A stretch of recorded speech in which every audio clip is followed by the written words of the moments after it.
सात जादव जो मरे क्या वो हिंदू नहीं थे? मैं बजरंग दल से ये सवाल पूछना चाह रहा हूँ। मैं श्री राम सेना से ये सवाल पूछना चाह रहा हूँ। कटिहार पीड़िता को न्याय नहीं मिला तो मुख्यमंत्री आवास बहुत दूर नहीं है। हम लोग विधानसभा भी चल रहा है। हम चेतावनी देते हैं कि अगर विधानसभा के विधायकों में थोड़ा भी शर्म है, थोड़ी भी लज्जा है, तो इस मामले को आप लोग विधानसभा में मजबूती से उठाएंगे कि विधानसभा में बैठे विधायक पूरी तरह से कायर और नपुंसक है, जो इतनी बड़ी नरसंहार पे भी आज चुप है। जहां दिखे वहां इसको मार दो, वरना ये समाज के हर तबके के लोगों को कहीं ना कहीं परेशान करेगा, मारेगा। ऐसे लोगों को खत्म होना चाहिए। देखिए, तेजस्वी यादव जी की कोई औकात नहीं है मेरी नज़र में। वो एक डिप्टी सीएम है, उनकी कोई औकात नहीं है। मैं पहले भी कह चुका हूं, अगर उनकी औकात होती तो शायद आज कार्रवाई हुई होती। उनके समाज, उनके वोटर मरे हैं। देखिए, विकेट गिराने सबको आता है और लिखने से किसी का विकेट नहीं गिरता है। जिनको लड़ाई फरियाना है, यही कारगिल चौक और यही मनीष यादव के लोग और यही मिलेंगे। जिनको फरियाना होगा आप लोग फरिया लीजिएगा। नित्यानंद राय जी तो बहुत बड़ा यादवों का नेता बन रहे थे। कहाँ है नित्यानंद राय? कौन सांप डस लिया उनको? किस बिल में छुपे हुए हैं? क्या मुसलमान मारता तभी आरएसएस सड़कों पे आता? ये पूरी तरह से आरएसएस के लोग भी प्रोपगंडा चलाते हैं। इन लोगों को देखना चाहिए। जिस समाज की हत्या हुई या जो समाज की हत्या नहीं हुई, जो समाज वहाँ डर के माहौल में, भय के माहौल में जी रहा है, उन लोगों को भी देखना पड़ेगा। मोना ठाकुर को फांसी दो, फांसी दो, फांसी दो। अरे कटिहार के पीड़ितों को न्याय देना होगा, देना होगा, देना होगा। इस मामले में अब तक किसी तरह की कोई कार्रवाई नहीं हुई है। सरकार के खिलाफ नारेबाजी कर रहे हैं आप लोग। देखिए, एक बात हमें समझ में नहीं आती है कि आज 14-15 दिन बीत चुके और उसके बावजूद अगर अभी तक कार्रवाई नहीं हुई है, और बहुत सारे देश में ऐसी पार्टियां हैं और ऐसे संगठन हैं। मैं अगर आरएसएस की बात मैं आज करने जा रहा हूं, क्या ये जो 7 लोग मरे वो हिंदू नहीं थे? हमें आरएसएस प्रमुख मोहन भागवत से मेरा सवाल है कि 7 जादव जो मरे क्या वो हिंदू नहीं थे?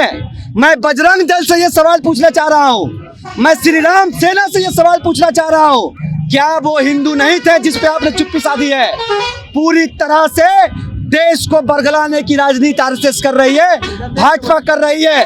बिहार की सरकार तो जो कर रही है उसको पूरा बिहार देख रहा है। लेकिन जो लोग हिंदुओं की बात करते हैं, क्या मुसलमान मारता तभी आरएसएस सड़कों पे आता? ये पूरी तरह से आरएसएस के लोग भी प्रोपगंडा चलाते हैं। इन लोगों को देखना चाहिए। जिस समाज की हत्या हुई या जो समाज की हत्या नहीं हुई, जो समाज वहाँ डर के माहौल में, भय के माहौल में जी रहा है, उन लोगों को भी देखना पड़ेगा कि हर मामले पे हिंदू हिंदू करने वाला संगठन आज कहाँ गायब है। ये पूरी तरह से समाज को ऐसे संगठन ठगने का काम करते हैं। हम फिर से कहना चाह रहे हैं कि अगर कटिहार पीड़िता को न्याय नहीं मिला तो मुख्यमंत्री आवास बहुत दूर नहीं है। हम लोग विधानसभा भी चल रहा है।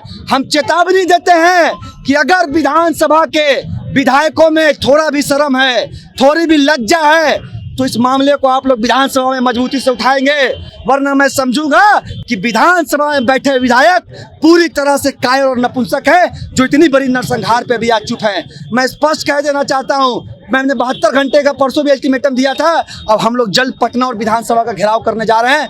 वरना ये जिस तरह से नंगा नाच कर रहा है मोना ठाकुर, अभी तक इसकी गिरफ्तारी नहीं हुई है, कहीं ना कहीं समाज को चैलेंज कर रहा है, प्रशासन को चैलेंज कर रहा है, मुख्यमंत्री को चैलेंज कर रहा है, डिप्टी सीएम को चैलेंज कर रहा है कि आखिर हम आपसे बड़े हैं, हम खूंखार हैं। और ऐसे खूंखार लोगों को जीने का कोई राइट्स नहीं है। ऐसे लोगों को जीने के राइट्स को छीन लेना चाहिए। जहां दिखे वहां इसको मार दो, वरना ये समाज के हर तबके के लोगों को कहीं ना कहीं परेशान करेगा, मारेगा। ऐसे लोगों को खत्म होना चाहिए। भाजपा प्रमुख रूप से विपक्ष में भाजपा क्यों नहीं सवाल खड़ा कर रही है? देखिए, भाजपा का मैं नहीं जानता। कुछ दिन पहले एबीवीपी के लोग यहीं पे कैंडल मार्च कर रहे थे। वो इसलिए कैंडल मार्च कर रहे थे कि एक मुसलमान ने उसकी हत्या की थी। अगर भाजपा, एबीवीपी और आरएसएस यही एजेंडा अगर साबित करना चाहती है कि मुसलमान जिसकी हत्या करेगा तब हम सड़कों पर उतरेंगे, तो वो हिंदू की हितैषी कभी नहीं हो सकती। वहाँ भी हिंदुओं का हत्या हुआ है। कौन लोग सामने आए हैं? कौन आरएसएस, कौन भाजपा, कौन एबीवीपी बोल रहा है? तेजस्वी यादव बड़ा चुप है। देखिए, तेजस्वी यादव जी की कोई औकात नहीं है मेरी नज़र में।